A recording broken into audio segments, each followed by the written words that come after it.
Halo, assalamualaikum warahmatullahi wabarakatuh. Balik lagi dengan saya di channel Babang Service. Oke guys, ini kita dapat servisan menarik ya, Vivo V7 Plus, dan kendalanya wow, amazing. Ini retak parah guys ya. Nah ini, namun untuk sentuhan dia masih berfungsi dengan baik, dengan normal. Jadi di kesempatan kali ini kita akan melakukan proses penggantian kaca layar saja ya, tanpa harus melakukan penggantian LCD satu set. Nah, langsung aja kita eksekusi. Ini kita matikan dulu untuk handphonenya. Selanjutnya kita lepaskan dulu ya untuk slot kartu SIM. Dan jangan lupa guys ya, di bagian bawahnya itu ada baut ya, jadi kita lepaskan dulu sebelum pembukaan area backdoor. Nah, jadi ini kita lepaskan dulu untuk semua baut-bautannya ya. Nah, dia ada dua baut ya, sama seperti iPhone pada umumnya. Selanjutnya kita buka backdoornya menggunakan kuku saja seperti ini. Kita seset, jangan terlalu kebablasan ya, hati-hati, karena di backdoornya itu ada menempel fleksibel fingerprint. Nah, seperti ini ya. Nah, ini berhubung HP-nya masih segelan, jadi coba kita selamatin dulu ya untuk segelnya, jangan sampai rusak. Nah, ini kita lepaskan. Selanjutnya kita buka ya untuk kalengan penutup di fleksibel fingerprintnya. Nah, ini kita lepaskan dulu ya untuk kalengannya. Oke, ini udah berhasil kita lepaskan untuk fleksibel fingerprint. Dan selanjutnya kita buka penutup area mesin PCB atas. Jadi baut-bautannya kita lepaskan semua ya. Ini bautnya lumayan banyak. Nah, untuk teman-teman pemula yang baru bergabung di channel ini, perlu saya sampaikan, kalau di channel saya khususnya, saya tidak melakukan proses penggantian kaca layar menggunakan lem oka kering atau lem oka stiker ya. Namun saya di sini menggunakan lem oka basah atau lem oka cair. Jadi untuk step by stepnya agar tidak gagal paham, teman-teman pemula bisa diikutin ya. Jangan di skip agar tidak gagal paham guys. Karena banyak biasa di komentar di channel saya, biasanya banyak yang mencoba namun rembesnya luar biasa banyak ya. Karena itu tadi terlalu skip akhirnya ya kebablasan ya, jadi nggak dapat inti-intinya. Jadi untuk teman-teman pemula mungkin coba disimak baik-baik, jadi usahakan jangan di skip ya, terutama di area-area detailnya. Nah, ini untuk di penutup mesin PCB bawah juga kita lepaskan baut-bautannya. Nah, ini ya, kita lepaskan semua. Nah, ini bukan berarti bisa dilakukan di rumah ya. Ini khusus untuk teknisi pemula pada umumnya ya. Namun kalau misalkan teman-teman yang belum ada basic di dunia servis HP, untuk penggantian kaca layar ini tergolong ribet. Jadi jangan sekali coba-coba ya, kecuali kalau memang ada LCD yang mungkin udah nggak kepake mau dicoba-coba eksekusi boleh. Namun kalau misalkan belajar untuk HP sendiri, usahakan serahkan kepada yang ahlinya saja ya. Takutnya nanti malah merusak LCD-nya. Nah, ini kita lepaskan tadi untuk flexible board sama antena eksternalnya kita lepaskan ya. Selanjutnya ini untuk di papan PCB bawah atau di konektor casnya kita lepaskan juga. Nah, ini soket LCD guys ya. Jadi di soket LCD-nya itu ada penutupnya ya, penutup sejenis kayak busa seperti ini. Nah, ini kita rapikan dulu untuk busanya agar fleksibel LCD-nya bisa lewat ya. Nah, ini kita rapikan. Selanjutnya seperti biasa, sebelum pencopotan LCD dari frame itu kita panaskan dulu ya. Nah, di sini kita bantu untuk pemanasan di area LCD menggunakan head gun saja, tidak menggunakan blower ataupun hair dryer. Namun kalau teman-teman pemula bisa juga menggunakan mesin separator ya, kalau seandainya udah memiliki mesin separator. Tapi ya kalau untuk penggantian kaca layar udah pasti teman-teman memiliki mesin separator. Bisa dicoba ya untuk teman-teman pakai mesin separator saja biar lebih mudah. Nah, selanjutnya kita buka di LCD-nya dari frame ya, kita lepaskan dari frame. Untuk penyesetan awal LCD usahakan ambil dari sisi atas ya, karena mengingat untuk soket LCD-nya ini itu berada di area bawah. Karena hati-hati untuk penyesetan di awal, takutnya kalau kita seset dari bawah malah terkena ke soketnya ya, jadi LCD-nya bisa rusak. Nah, ini di atas sudah berhasil kita lepaskan lemnya. Selanjutnya di area pinggirannya juga ya kita lepaskan untuk lem-lemnya. Selanjutnya kita ambil sisi paling bawah dari LCD ya, lapisan paling bawah. Nah, ini kita seset seperti ini. Oke. Nah, ini guys. Selanjutnya di bagian bawahnya juga ya ada double tips, kita lepaskan juga. Namun hati-hati ya untuk penyesetan area bawah, karena di bagian bawah itu nyawanya dari LCD guys, karena dia ada soketnya ya. Jadi usahakan hati-hati jangan terlalu kebablasan ketika di bagian penyesetan area bawah LCD-nya ya. Nah seperti ini. Oke, ini udah berhasil kita lepaskan LCD-nya dari frame. Selanjutnya jangan senang dulu. Untuk teman-teman pemula, ketika berhasil dilepaskan dari frame, kita tes dulu ya apakah LCD-nya masih normal atau tidak. Jadi kita tes dulu ya. Wah, ini nyangkut guys, ada pecahan kacanya ini ya. Oke, kita tes ya. Bismillahirrahmanirrahim. Semoga masih menyala guys. Alhamdulillah masih nampil Vivo. Oke, ini kita tunggu ya untuk proses loadingannya. Oke, ini berhasil masuk ke menu dan kita tes untuk sentuhan. Wah, alhamdulillah masih normal ya. Dan untuk tampilan juga alhamdulillah masih normal. Oke, tanpa berlama-lama langsung kita masuk ke proses berikutnya. Nah, ini kita lepaskan kembali ya LCD dari frame. Selanjutnya ini mengingat di LCD-nya ini pecahnya lumayan parah. Jadi agar menghindari pecahan kaca yang berhamburan, itu kita gunakan lakban ya untuk menutupin seperti ini. Sekaligus juga fungsi dari lakban ini selain menahan dari pecahan kaca, juga dia fungsinya agar mesin separator kita nanti itu bisa menyedot sempurna. Jadi lebih enak ketika penyesetannya nanti ya, proses pemisahannya tuh jauh lebih mudah kalau kita tutupin menggunakan lakban seperti ini. Nah, ini kita tutupin semua ya. Oke, seperti ini ya untuk step by stepnya. Coba teman-teman simak baik-baik ya, jangan sampai jangan terlalu buru-buru. Nah, ini udah kita rapikan.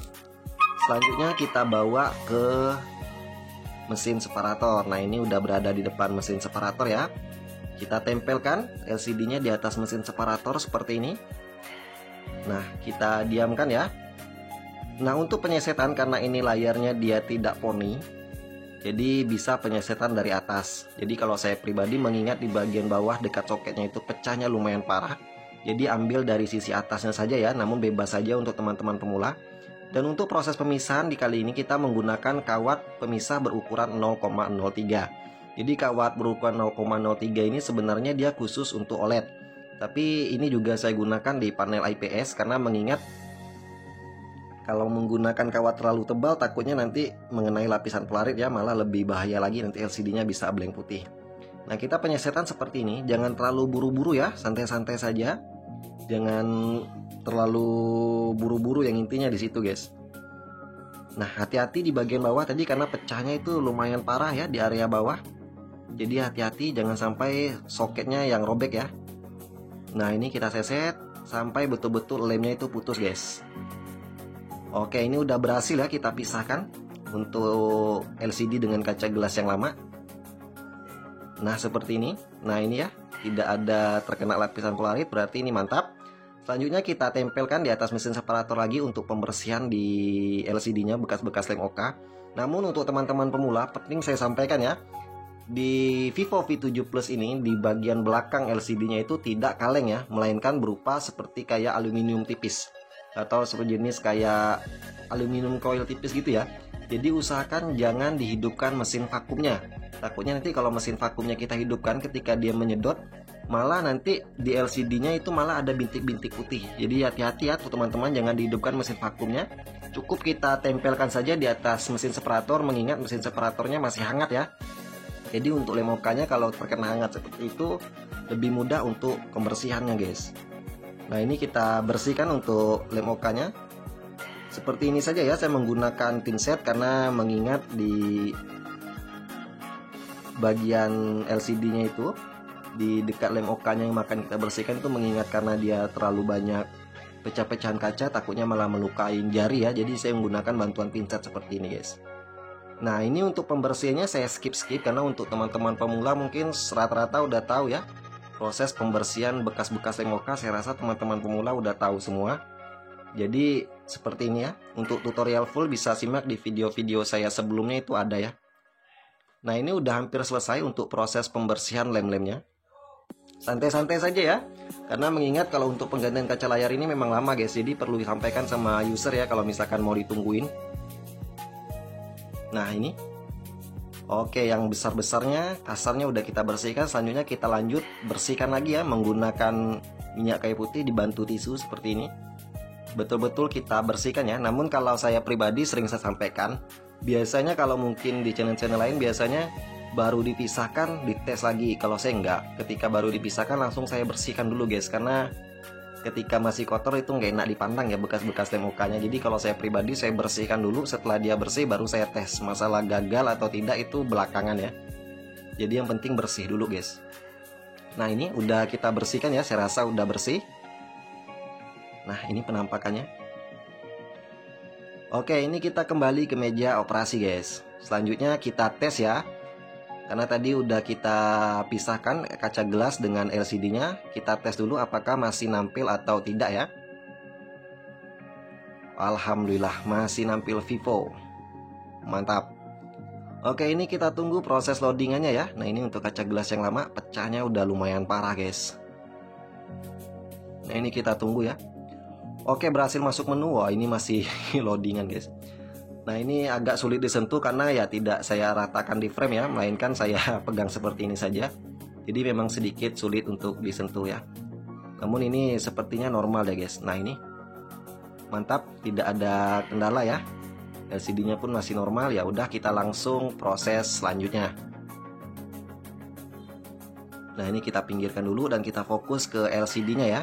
Nah untuk teman-teman pemula semuanya, ini di belakangnya bisa dilihat ya, itu bukan sejenis kalengan, melainkan seperti aluminium tipis ya. Jadi itu rawan sekali rembes guys, karena saya sendiri aja masih sering rembes, namun ibarat kata meminimalisir ya, jangan sampai rembesnya yang terlalu banyak. Kalau bisa jangan sampai rembes, namun saya sampai sekarang itu masih PR besar ya di LCD yang bentuknya seperti ini. Nah ini untuk menahan rembes dari lem OK cair ke dalam LCD, itu saya biasa menutupin area pinggirannya menggunakan lem LCD mereknya T7000 ya, berwarna hitam. Nah lem ini juga yang biasa saya gunakan untuk memasangkan LCD di frame. Jadi fungsi dari lem ini untuk menutupin area pinggiran LCD ini agar lem OK cairnya tidak rembes ke dalam LCD, karena lem OK cairnya tadi itu yang membuat dia rembes itu masuknya dari pinggiran LCD guys. Jadi kita ratakan seperti ini untuk di pinggiran agar lem OK cairnya tidak masuk ke dalam LCD ya. Nah ini kita ratakan, kita maksimalkan ya. Nah ini di bagian bawah juga kita ratakan untuk pemberian lemnya, pinggirannya ya. Nah untuk teman-teman pemula, intinya agar tidak rembes itu berada di pengeleman ini ya, betul-betul dimaksimalkan. Jangan sampai ada celah atau ruang yang membuat lem OK cairnya bisa masuk ke dalam LCD. Jadi betul-betul kita maksimalin ya, seperti ini. Nah kita ratakan, setelah rata tinggal kita tunggu lemnya kering ya. Kita diamkan dulu kurang lebih 10 menit sampai lemnya kering. Oke, ini udah belasan menit ya malah saya diamkan, dan saya rasa ini lem pinggirannya udah kering. Selanjutnya ini saya lap lagi di LCD-nya. Nah ini ya, kita lap sampai betul-betul bersih ya, bekas-bekas lem OK lama jangan sampai ada yang ketinggalan, sama bekas-bekas debu jangan sampai ada ya, karena kita untuk pemasangan, untuk pemberian lem OK tadi jangan sampai ada debu ya. Jadi betul-betul kita bersihkan untuk LCD-nya semaksimal mungkin ya. Nah ini kita bersihkan sampai debunya hilang semua guys. Setelah itu baru kita beri lem OK ya, lem OK cair. Nah ini kita ratakan di atas LCD-nya seperti ini, secukupnya saja guys ya. Jangan terlalu berlebihan, di samping mubazir juga bisa mengakibatkan rembes. Jadi secukupnya saja ya untuk lem OK cairnya, seperti ini kita ratakan. Nah selanjutnya kita ambilkan gelas yang baru atau kaca gelas yang baru ya. Nah ini kita kletek dulu ya untuk plastiknya. Selanjutnya langsung kita presisikan di atas LCD-nya guys. Nah tinggal kita ratakan ya untuk lem OK-nya. Nah untuk meratakan lem OK cair caranya simple, tinggal diurut-urut saja seperti ini. Kalau misalkan ada gelembung cepat didorong ya, jangan sampai kecolongan. Karena kalau misalkan lem OK cairnya ini udah terkena lampu ultraviolet, otomatis dia tidak bisa digeser-geser lagi guys. Jadi otomatis gelembungnya tertinggal kalau misalkan kita tidak teliti ya. Jadi betul-betul kita simak betul-betul, jangan sampai ada gelembung yang ketinggalan di dalam LCD-nya atau di tengah-tengahnya ya. Nah ini kita dorong seperti ini. Namun hati-hati penekanan, jangan sampai LCD-nya yang rusak ya. Jadi hati-hati ketika penekanannya. Nah ini gelembungnya kita maksimalkan, kita dorong sampai ke pinggir ya. Setelah gelembungnya hilang, selanjutnya kita bersihkan bekas lem oka yang meluber ke area pinggirannya. Ini kita lap ya, menggunakan tisu seperti ini. Ya, untuk menahan rembes guys ya. Karena ini masih PR sekali nih, kalau jenis LCD yang seperti ini mungkin masih PR besar ya untuk para teknisi pemula. Karena pemberian lem oka cair di LCD yang bentuknya seperti ini itu rawan sekali rembes guys.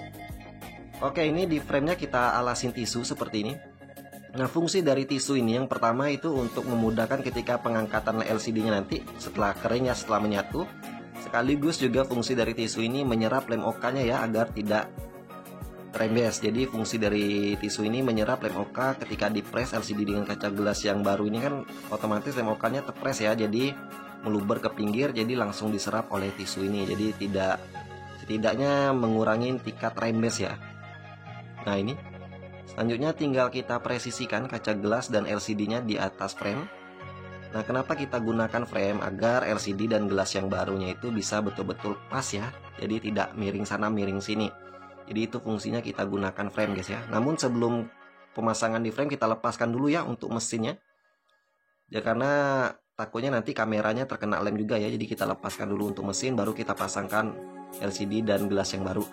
Nah, setelah kita rasa presisi, selanjutnya langsung kita press menggunakan karet seperti ini ya. Nah, ini kita press menggunakan karet saja. Selanjutnya kita bersihkan lem oka yang meluber ke area luar LCD-nya. Nah, ini. Nah, setelah itu langsung kita masukkan ke dalam lampu ultraviolet. Oke, ini kita udah berada di depan box lampu UV. Jadi tinggal kita keringkan ya untuk lem oka cairnya. Karena lem oka cair dia tidak akan mau rembes, tidak akan mau kering kalau tidak terkena sinar ultraviolet. Nah, jadi ini kita keringkan dulu ya, kurang lebih 15 menit kita diamkan dulu. Oke, balik lagi guys. Ini kurang lebih udah 15 menit ya, saya rasa udah kering. Nah, ini langsung kita bawa ke meja operasi. Oke, ini kita buka kembali ya untuk karet pengepresnya. Nah, ini untuk teman-teman pemula bisa disimak ya. Ini saya di video ini sedikit ada kecolongan guys ya. Jadi mungkin teman-teman pemula bisa dijadikan pembelajaran ya. Jangan sampai kejadian seperti ini. Nah, ini saya lap untuk terutama di dekat kameranya ya, dekat kaca kameranya. Jangan sampai nanti ketika usernya mau selfie malah kameranya buram guys. Nah, ini pinggirannya juga bekas-bekas lem oka kita lap menggunakan tisu, dibantu minyak kayu putih juga ya. Di framenya juga jangan lupa guys ya, kita lap bekas-bekas lem okanya yang meluber ya, kita lap. Dan jangan lupa, nah ini tadi ketika kita pengepresan LCD dengan kaca gelas yang baru di frame, tadi kan mestinya saya lepaskan ya agar kameranya tidak terkena lem. Nah, jadi lanjut langsung kita rakit kembali ya, mestinya kita pasangkan kembali. Kita pasang kembali untuk baut-bautnya seperti ini. Setelah itu baru kita tes LCD-nya ya. Nah, ini ya, lanjutnya kita tes LCD-nya. Bismillahirrahmanirrahim. Masih nampil Vivo ya, kita tunggu ya proses loadingannya. Sambil menunggu proses loadingan kita lap dulu ya, karena ini mengingat di layarnya itu masih bekas lem ya. Jadi saya lap sampai betul-betul bersih agar enak dipandang ya. Nah, ini saya lap. Oke, ini berhasil masuk ke menu guys. Dan wow, di pojokan bisa dilihat ya untuk teman-teman pemula, ada kecolongan rembes ya. Padahal di pinggiran udah betul-betul kita maksimalin, malah masih kecolongan rembes. Untungnya sedikit ya, dan ini saya konfirmasikan sama yang punya, dan yang punya pun ternyata tidak apa-apa ya. Karena sedikit sekali guys, sayang sekali ya. Ya udahlah, tapi tidak terlalu mengganggu lah ya intinya. Oke, tanpa berlama-lama langsung kita rakit saja ya. Ini saya lap dulu untuk di kameranya. Takutnya ada terkena debu atau lem, saya lap dulu menggunakan tisu. Selanjutnya, nah jangan lupa ya, ada saringan speaker untuk speaker atas ya, speaker teleponnya. Jadi saya amankan dulu untuk saringan speakernya. Dan di pinggiran framenya itu kita tambahkan lem T7000 berwarna hitam. Dan ini juga lem yang saya gunakan untuk menutup pinggiran LCD-nya tadi ya. Ini salah satu lem yang saya rekomendasikan untuk teman-teman pemula ya. Karena untuk lem T7000 ini pengeringannya itu proses pengeringannya cepat, dan untuk daya rekatnya luar biasa guys. Mantap ya.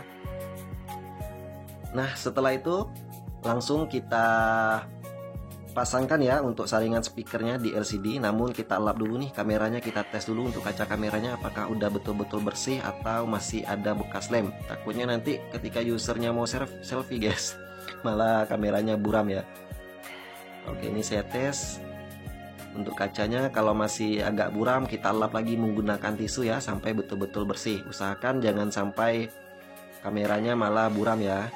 Nah, ini kita kasih lem di saringan speakernya seperti ini menggunakan lem B7000 saya yang bening, yang ujungnya tipis.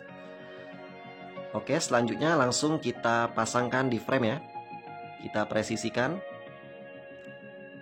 Nah, hati-hati juga guys ya, jangan sampai kecolongan ya. Ini sensornya saya pantau, untung kelihatan ada bekas lem, takutnya nanti malah sensornya ketutupin ya. Oke, langsung kita pasangkan LCD-nya dan kita rakit kembali ya. Ini untuk mesin PCB bawahnya kita pasangkan. Selanjutnya kita pasangkan juga tadi ya untuk kabel eksternal sama fleksibel boardnya, dan kita pasang kembali untuk penutup mesin PCB bawahnya guys. Nah, ini kita presisikan ya, kita pasangkan kembali untuk baut-bautannya. Oke, untuk pemasangan baut saya rasa teman-teman udah paham semua ya, jadi saya skip saja dan langsung kita pasangkan untuk area backdoor. Dan jangan lupa kita pasangkan untuk fleksibel fingerprintnya ya. Penutupnya juga kita pasangkan. Nah, ini kita bautin ya, dan kita rapatkan kembali untuk backdoornya. Jangan sampai terlalu kuat ya penekanan, takutnya nanti malah layarnya yang pecah guys. Jadi ujung-ujungnya ganti lagi ya. Nah, ini bautan untuk di bagian bawah backdoornya juga kita pasangkan. Nah, untuk teman-teman pemula bisa jadikan pembelajaran ya, step by stepnya seperti ini untuk mengganti kaca layar menggunakan lem oka cair. Namun ya bisa jadi pembelajaran khususnya di video ini. Padahal kita di area pinggiran juga udah betul-betul maksimal untuk pengeleman ya. Di area pinggiran LCD masih kecolongan rembes. Jadi memang untuk di LCD yang bentuknya seperti ini, lapisan belakangnya halus seperti ini, bukan yang kalengan, itu sangat rawan sekali rembes guys. Jadi memang ekstra hati-hati ya. Dan kita hidupin, menampil. Dan ini langsung kita cas ya, karena tadi HP-nya mati guys. Dia lowbat habis baterai ya. Mantap. Oke, ini saya rasa udah kering untuk lemnya di frame. Ini kita diamkan tadi ya kurang lebih 30 menit ya. Dan ini saya rasa udah kering ya untuk lem di framenya dan LCD-nya. Selanjutnya kita bersihkan ya untuk layarnya. Sebelum handphone kita serahkan kepada yang punya, usahakan HP betul-betul dalam keadaan bersih ya. Karena sering saya sampaikan, kebersihan dan kerapian salah satu iklan yang sangat efektif. Nah, ini kita betul-betul lap ya, bekas-bekas lem yang meluber ke area pinggiran juga kita lap, kita kikis. Nah, seperti ini. Oke, kita lihat guys. Nah, ini ada sedikit ya. Ya, setidaknya tidak terlalu berpengaruh lah, usernya juga tidak apa-apa. Oke, untuk teman-teman pemula semua seperti ini proses penggantian kaca layar. Semoga bermanfaat, dan yang udah support saya ucapkan terima kasih, dan yang belum support segera support channel ini dengan cara subscribe dan aktifkan tombol lonceng notifikasinya. Semoga bermanfaat dan wassalamualaikum warahmatullahi wabarakatuh. Mantap, bye-bye.